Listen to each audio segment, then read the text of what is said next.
take to turn a handful of pennies and a mountain of challenges into a thriving vintage business and even a debt-free life on a 5-acre farm. Today we are digging into the realities women face when starting over and building their own business from scratch. There's the struggle of breaking free from limiting beliefs, the push and pull of unsteady income in resale, and the overwhelm of keeping things personal while scaling. Add in the unpredictability of auctions and the constant need to adapt to changing markets, and it can seem impossible. But our guest, Kira Hartley Klinger, has weathered it all, transforming hardship and uncertainty into best-selling books, a bustling Etsy shop, and even a shot at a reality TV show. In this episode, Kira shares her journey from survival to entrepreneurial success, her stories of fabric finds, and the systems that keep her going. Get ready to hear practical advice, personal stories, and a real dose of inspiration for your own journey.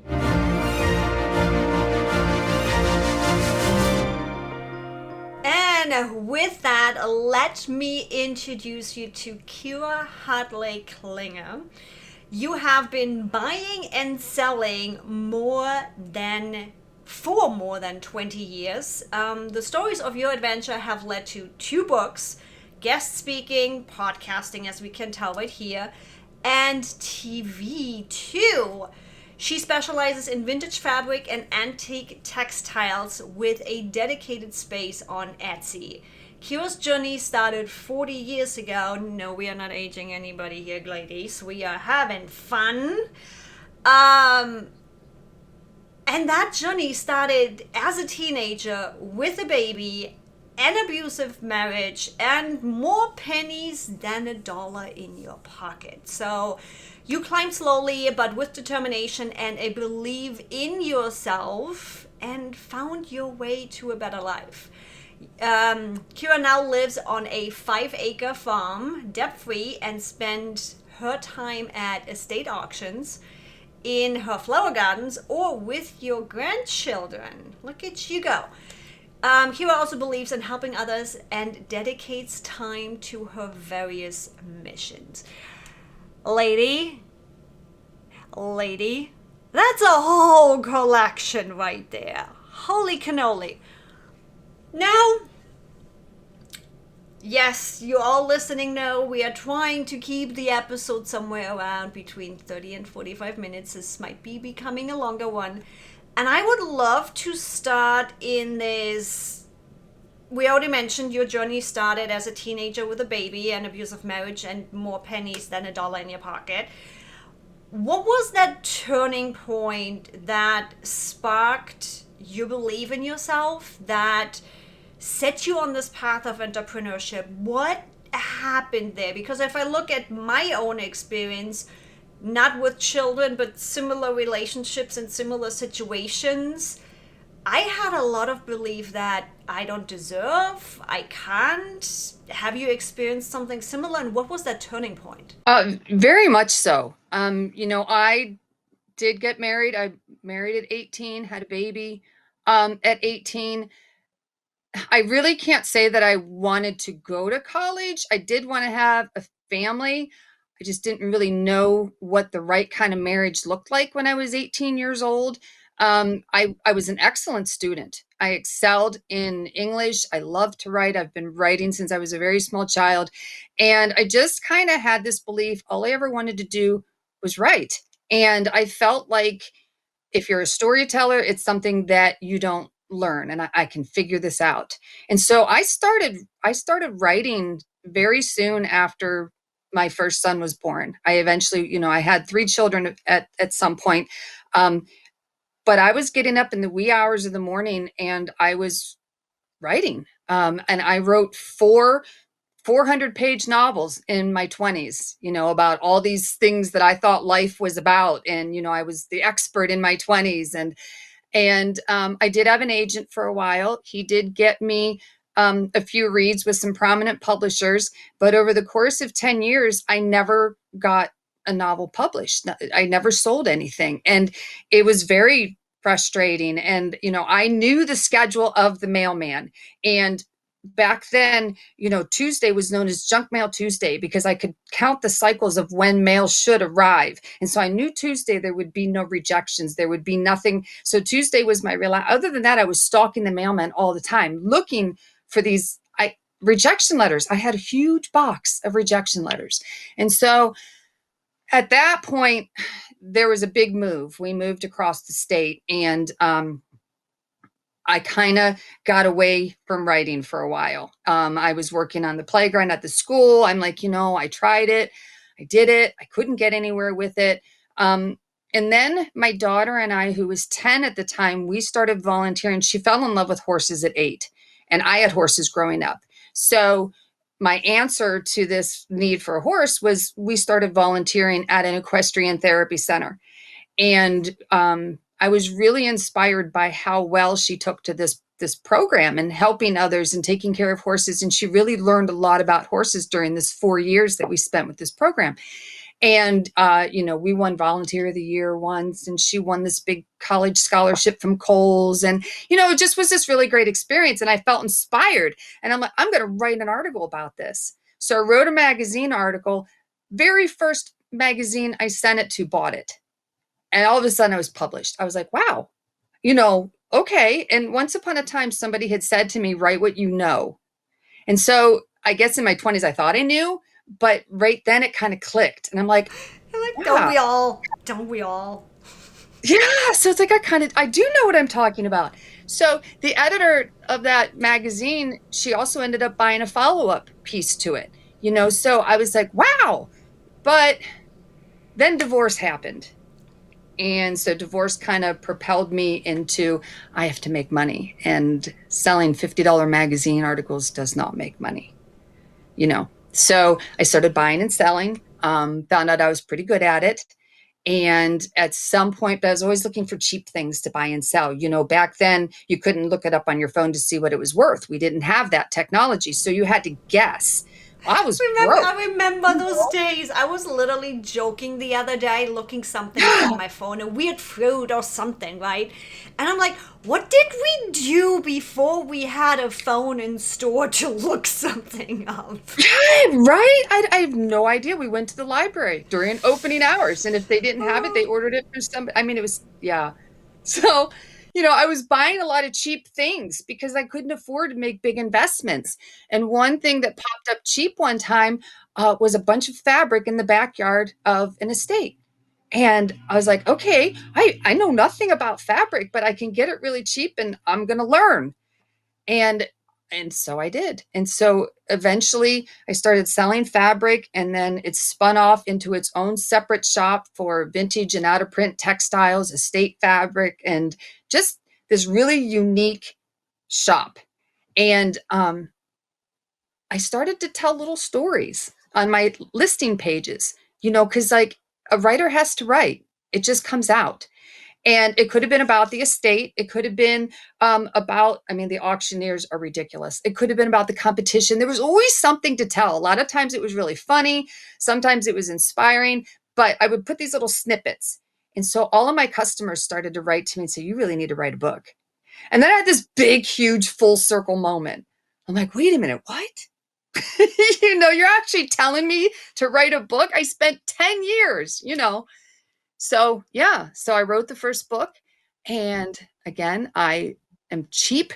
And the best way of advertising was to stick these little notes in all of my packages saying, all right, I wrote the book, this is Fabric Wars, it's available, go buy it. It was better written than that, but you get the idea. And 6 weeks later, I got an email from a woman that said, I am a TV producer, and I want to know what you think about reality TV. I was like, what? Really? And are you for real? I'm like, okay, reality TV, is this actually a real pitch? And how real is reality TV? Right. I'm like, who are you? But, I spent 10 years writing out these long thought provoking letters to editors and publishers and rejection after rejection. And I slipped in one pre-written, pre-copied, snipped out note inside a package. And it just was weird. Now, a little birdie told me there was something going on in the second book towards, I think, the second to the last chapter. Yeah. Something to do with Playboy or Hustler. What So, is that story behind that? okay, so, and this is a story about an auctioneer. There's like two different auctions that I typically partake in. The very best kind of auction is to go to an estate auction where it's on site. And where I live, I'm very rural. So you can find these fantastic farm auctions where there's been 3 and 4 generations that have lived there. And now it's finally time to sell the house. And they've got all this stuff in the attic and everything's laid out on the lawn. I mean, those are my dream auctions. Okay. But during the winter time in Ohio, when it's bitterly cold, and they do these year round, they have in-house auctions. And a lot of them are estate leftovers. A lot of them are consignment sales. And, you know, when I have a bunch of stuff to get rid of, I take them to one of these auction houses. You know, sometimes it's a collectible auction where a collector wants to get rid of a bunch of stuff so they can buy more. It's not my kind of auction, but I get hungry and I get bored during the wintertime. And so I find myself looking at these, and they have this online platform, which a lot of auctioneers are doing these days, which I can't stand, but you have as long as 2 weeks to consider these items that are for sale. So anybody can jump on, look them up, and do their research. It's not like going to an estate auction in person where in 90 seconds it's over and you either bought it or you didn't. You don't have that adrenaline. Like, you go there, you see something, you need to make a decision. It's like, yeah, you're buying something online. It's kind of like, yeah, let's add that to the Amazon shopping cart, and it's going to sit there for 2 weeks till you make a final decision. Exactly. You know, but the thing about it is that these auctioneers that run these, a lot of them are shady. And there are so many stories in my 2 books about how many times I have been deceived and tricked and misled in these online auctions. And, you know, one of them was so bad that I quit doing his auctions. I'm like, I've had it. I've had enough. No more. And so this was a new guy, never shopped with him before. And so I had all these things in my cart that I was looking at because I won't bid until the end. You can't snipe like you can on eBay. They give you a 5-minute increase if somebody bids at the last minute. But I'm not going to show my cards too early and draw attention to something that maybe nobody else was looking at. So one of the things that was in my cart were Playboy magazines from the 1940s, okay, in the 1950s, late 40s and early 50s. And so there's a woman called Betty Page that was a popular pinup in the 1950s. And most people don't know who Betty Page is. I know who she is because of another find that I had, and that's in one of my other stories in the book. So if you want to know how I know about Betty Page, you got to read the book. But anyway, she was comparable to Marilyn Monroe, except she was a brunette. Okay. So I really hope that one of those magazines was the premier edition with Betty Page, because the very first Playboy magazine had Marilyn Monroe. And both of those 2 magazines are neck and neck for value. And a good quality Marilyn Monroe first edition Playboy magazine from 1953, something. Anyway, it's worth about $1,200. So the models that were in these magazines were not Betty Page. They were not Marilyn Monroe. They were a little bit more unknown, but the magazine still had a value of $100 to $200 a piece. So I put them on my watch page. Okay. So there were some other things I was watching. There were some quilts that I was watching for the shop. And we had a soccer game for a granddaughter when it was going to end. And I said, okay, well, I'm going to place my bid ahead of time, which I never do. But it's like, this is a soccer game. It's my granddaughter. It's important. I'm not going to be looking at my phone while I'm supposed to be watching her play soccer. I'm going to just throw out my highest possible bid. If I win it, I win it. If I don't, oh, well. So I go to put the listing on my highest price in the Playboy magazines, and they've been pulled. They're gone. So I'm like, well, where did they go? They're just gone. And sometimes the family members get annoyed, or they say, oh, I didn't really want to sell that, or nobody's really bidding, I'm going to take it back. So I'm like, all right, well, maybe the guy just really liked his Playboy magazines and wanted them back, you know. Meanwhile, my sister's in the background going, but do you really want those old Playboy magazines? She's like, there's so much DNA on them. Do you really want them? And I'm like, I'll wear gloves, because I really do. I love the DNA comment. So I go, we get through the auction and or the game, and I look to see what I won, and it shows like these two, it shows everything that I won, but it shows these two quilts that ended at my maximum bid, but it said I was not the winner. It said I was outbid. So I was like, well, now how is that? You know. And so the next day I'm home and I'm annoyed, and I call the auctioneer. And, you know, this was an online and in-person auction. And I was going to go, but because of the soccer game, I did not. And so I said to him, I said, I don't understand how I didn't win these. And he says, well, you know, when it's online and in person, and if the person in the audience bids your exact bid and we come back to the computer, well, we don't see a higher bid. And he said, it's not like we know what your bids are, because that would be really dishonest, you know. And I said, yes, but when you go to an in-person auction and you leave an absentee bid because you can't stay, that bid is the Bible. And that bid is what the auctioneer follows. The auctioneer will go to that bid. That's the bottom line. And he says, yeah, well, it's just bad luck. I'm like, really? And so then I asked him about the Playboy magazines. I said, where did the Playboy magazines go? And he says, oh, well, you know, this bidding platform that we use to be able to reach people across the United States and nationwide. He said, this bidding platform doesn't really like people to sell things like pornography and guns. And so we'll put it out there, but if we get caught and they pull it, well, then you have to know to go to our website and you can bid on it privately there. And I'm thinking to myself, you just got done telling me how honest you guys were, but you're cheating your bidding platform. So I don't usually speak up to these auctioneers, but they had like taken the cake at this point, you know, and it was building up. And I'm one of those people that cry in confrontational situations, and I get so angry with myself, you know. So I'm giving myself this pep talk the whole hour to this auction place, what I'm going to say, what I'm going to do, and I'm really going to let them have it, you know. So I go in there. Sadly, the auctioneer was not there. His two women helpers were there. In my book, they're called henchmen.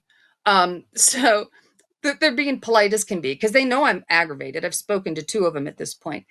And I just let them have it. I was just like, you know, the way you guys are doing business is really, really shady. It's just not even right.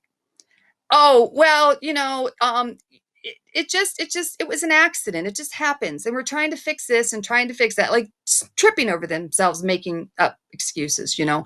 And so it went back and forth for a while. And finally I picked up my last thing and I looked at it and I'm like, you know, you guys are going to make a really great chapter in my current book. And I said, Google me. I'm out there. And I turned around and I walked away. I've played that game. Oh, yeah.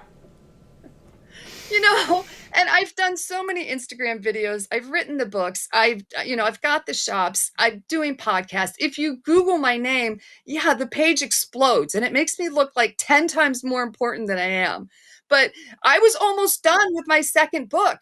And I went back and inserted, because the last chapter of the second book needs to be the last chapter. So I put it right before. I'm like, oh, yeah, I need to talk about this. You know, it's like, I'm not naming names. I'm not bringing you down. But you know what?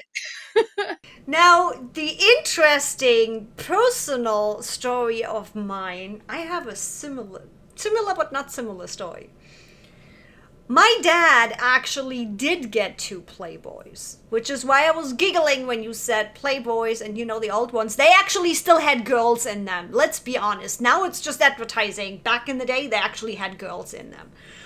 And that was still East Germany. Playboys and all of those magazines were forbidden. You went to jail for those. My dad was allowed to go travel to West Germany. My mom and I had to stay behind because it was a funeral of a sister, of a brother, of a mother, of it. You always needed an excuse, right? So the guys over in West Germany take my dad into a triple X store and buy him two of those thick original Playboys, right? They are thick, you have the girls in there, barely any advertising. He smuggles them back into East Germany under his jacket. He was all button up and blazer and all the things, right? He smuggles them back in and literally trades them off girl by girl to build a two-car garage and a dog kennel. To this day, I am definitely still his daughter because we make anything work. Yeah. So it's like, it's crazy. I love it. And those Betty Page negatives, a little sneak preview. I found them under the stairs in the basement of a guy that was a basement photographer. And he had all this porn that was out in the open, but this stack of Betty Page negatives were well hidden. Yeah. And I paid like $6 for the whole cabinet, which included all of this old photograph paper, which was also worth money. I mean, I made so much money on that closet down below, but I had no way of knowing if those negatives were real or if they were copies. I didn't know, and there was no way to really find out. So when I sold them to some guy for like $660, I sold them as a set. And then he was selling them off piecemeal, like your dad, getting $400 and $500 a piece. But I didn't want to take the gamble on whether they were real or not. I was happy to get $660 off of my six. Take them. You can be the middleman. Have fun. Now, you talk about how the resale world can be quite messy. As you mentioned, in this specific, for example, you sell it off as a batch. I have a friend that has a storage full of vintage sports clothing up in California. She decided to not go the whole batch out, but piece by piece. So I know the work that goes into this. What are some of the systems or mindset exercises you do with this constant push and pull and chaos and selling or not selling and bulk selling and piece selling that keep you and your business level? Because I can imagine business like this can be quite a roller coaster. It really is. There are seasons that are good and seasons that are bad. And there's certain algorithms on online stores that react with how often you list. And I have had family business that has taken me away several weeks so far this year. At one time, it was for 6 weeks, and my stores had to be closed. I couldn't ship anything. And I call it feeding the pig. And if I'm not feeding the pig, my sales screech to a halt. It doesn't really matter what I'm selling or how good it is. It'll just stop. So I'm in catch up mode right now. I'm lucky that Etsy's pretty good. Etsy's pretty much consistent. I have a lot of repeat customers, and they will wait for me to come back, and they will keep filling their carts. But especially with eBay, the more you list, the more visible you are. So right now, I mean, my house is overrun, and there's a series in the second book called The Black Hole, and it's a 6-part auction where I had the opportunity to buy mid-century collectibles, and a lot of it was bark cloth and linen and really fabulous draperies and fabrics from the mid-century, and everything else too. And I filled my whole house. I filled my garage. My garage is kind of like my storage space. And this was a year ago, and I'm still trying to finish the sort. So I'm constantly trying to create a new space because I need to have my sanity in check too. So I have my office, which is where I am now, and I can go in there and I can close the door. Eventually, my garage out there is going to be online central because I'm jealous of my husband that he can clock out at the end of the day and come home and not think about work until the next morning. Meanwhile, I'm still answering emails when I wake up at 4 o'clock in the morning. I don't know if I'm ever fully going to be able to do this. So I feel you completely on this, and I'm getting better and better at taking the weekend easy. I'm not going to make myself feel guilty working on the weekend if I want to work on the weekend, but also paying attention to take the weekends, right? So I completely feel you on that. I just don't know if I'm ever going to be able to fully clock out. I'm too passionate about my business to just fully disconnect. I don't know. No, I was listening to a podcast interview with a woman who was talking about her business and that she says when her kids come home and her husband comes home, she puts her phone on do not disturb. My phone is never on do not disturb. I might turn the Mine ringer is off at when I go to night or bed I at will night. not sleep. Like 10, Well, at my 10:30, age, I don't 10:30 sleep is all the night. do not disturb. Right. But At least I know I that. don't sleep all night. I get up in the middle of the night and come down to use the bathroom, and the first thing I do is look at my phone, because in my world, if somebody has a question about something and they don't get a quick answer, they're going to go buy it someplace else. And there I'm curious. So if I have my numbers right, you got somewhere I think 16,000 Etsy sales. You got your 5-star rating.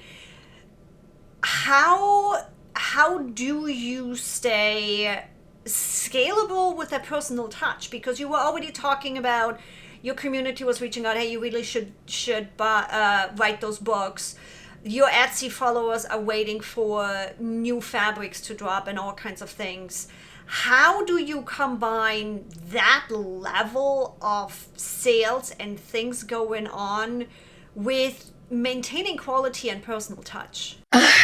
So I have developed friendships and relationships with a lot of my customers on Etsy. I have one friend, I call her my Texas pen pal. We've never met. She's seen my voice or seen my voice. She's heard my voice and seen me because she follows me along and watched the podcasts and whatnot.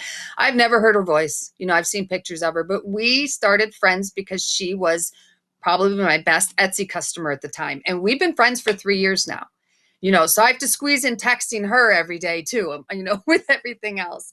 I don't know, I put notes in all the packages and I keep track if they're a repeat customer or if they are a new customer. A new customer, I want them to know all about me. I want them to know about the books. I want them to know about, my potential TV series. I want them to know these things about me. And a lot of them have already visited my shops and read the stories and followed the estates. Nobody's happier than my customers when a new one drops in a new estate and they get to read all about, oh, where did this come from? So it's just and I don't have that with my customers on eBay. We don't talk that much. It's more of a transactional thing. And that's kind of been that's my original store. And I've made a lot of money there. I've sold a lot of incredible things there. Fabric it's a trickler. It's not that big hit. It's 50 here, 100 here. It's the constant trickle. It's 100% more work than eBay is, but it's where the people are, and it's where the books started and the speaking at quilting guilds. And it's just become a really personal journey. The people that sew and quilt, they have stories of their own and they like incorporating the stories of other people into their projects and they like reusing things that are already out there. So yeah, I just very accidentally created this very unique market that nobody else has packaged up quite the way that I have. I'm curious for women wanting to step into resale or that kind of vintage business. What is one actionable step they could take this week to get started? Where do they start? Yeah, it is, it is a really, really long process. Like I've been buying and selling for 20 years, and every step of the way is a journey. And something that was worth something 20 years ago might be worthless now. I mean, eBay started as a place to sell Beanie Babies, and it's fizzled out. Longer burger baskets used to be super collectible. It's fizzled out, so you have to really stay ahead of what's hot. And without even going to an auction, you can get on eBay and you can use keywords. You can use just random, put vintage as a keyword, hit search. Right next to search, hit advanced search, scroll down and hit sold listings, and then hit search again, and then hit sort from highest to lowest. And you can see really random, weird things that sell. I mean, once upon a time, vintage cloth diapers brought really great money. Um, my mother's nylon granny panties, used or new, bring great money. There are weird things out there. Depends. Undergarments. Back when they were like Pampers, plastic diapers back from the 80s, bring good money. There are really stupid, bizarre things out there that are worth money. And the only way you're going to know what's worth money is to research what is currently sold. And you can't just look at eBay and look at what people are asking, because people are fishing. You have to look at what's actually sold. Yeah. But It's yeah, like just anything can get be it. offered out there. You don't know if somebody is actually buying it. I think that's a general business problem of just putting things out there because we think somebody is Mhm. going to buy it rather than knowing what the market is asking for. You Right. also have a dream of a reality TV show. And I Okay. love that the whole 50 something killing it in a male dominated area of resale. Girl. I this was not my idea. I am this rural, grandmother, for crying out loud. We have camp on the farm. I have chickens. I mean, I don't yeah. When she reached out to me, I was floored. I was just like, I don't even know how to think about that, what to think about that. So part of her plan has been to encourage me to put myself out there more, to gain more exposure. So I started doing the Instagram videos, and I started doing more podcasts, because I had done a podcast right after the release of the first book. Somebody found me and said, hey, I want you on my show. Well, now I've been on her show twice. And so I'm like, okay, so this is just part of my journey. And I don't know if I'm going to end up on TV. I don't know what that looks like. Um, yeah, this it's she sees it. What message, no matter where that goes, you are out there. If the TV show happens or not, you're out there, you're on podcasts, you are on social media. For anybody watching your journey, for any woman that's watching your journey, what do you hope they get out of watching your journey? What's the message you would want to send them? That no matter where you start out, I mean, honestly, I think everybody has a dream somewhere, and nobody's going to be able to chase it but you. And it really doesn't matter where you are in that journey. I started my journey with nothing. And yes, it was a long journey and a hard climb. But if you're not willing to go the mile, nobody else is going to do it for you. If you're passionate enough about it, you have to go after it. You have to keep pushing, and you have to believe in yourself and surround yourself with people who also believe in you and who believe in your journey. Yeah, I feel that one. I feel that one. It's like it's been a big spring cleaning in my life over the last year where it's like, I've just been giving in that relationship. Yeah, we let that fizzle out, and then here I am in the middle of Kansas with my bestie that I've known for, I need to say, like maybe 5 years at this point. And same thing, we met online, we chatted, then it came to a point where we were at the same conferences, so we at least saw each other like maybe twice a year. And when I decided to pack everything up, here I am. Another one of those friends that I barely had seen in person before, and you just never know how it goes. And I've seen the impact of who do you surround yourself with. And it's interesting because sometimes it's just an energy suck, sometimes it's a big learning moment, and sometimes it's more of an integration. So it's been really interesting paying attention to how impacts me and my energy and the work I'm doing. How Yes. Yes. I mean, my first marriage drained me. I was suffocating, and I still managed to find that time alone early in the morning when everybody was in bed. And even, I still have the books. Maybe they're on floppies, maybe one day. But yeah, you got to find that minute for yourself, something. And I'm remarried now, and he is supportive, and he's in my corner in the book. Everybody in the book has a nickname. His nickname is Helper. And he's just there. He's there. He's just there. And so he is really, all of my growth has really happened since I met him. He has allowed me to explore, to be me, you know? So Yeah, yeah, you get I one got shot one at of life. I got one of those in my life too. Kira, for everybody that wants to learn more about you, that wants to meet you, that wants to check you out, where can people find you? You can come to my Etsy shop, Dot Oddity, Doddity, named after my grandfather. The story's in the book too. But anyway, you can message me there.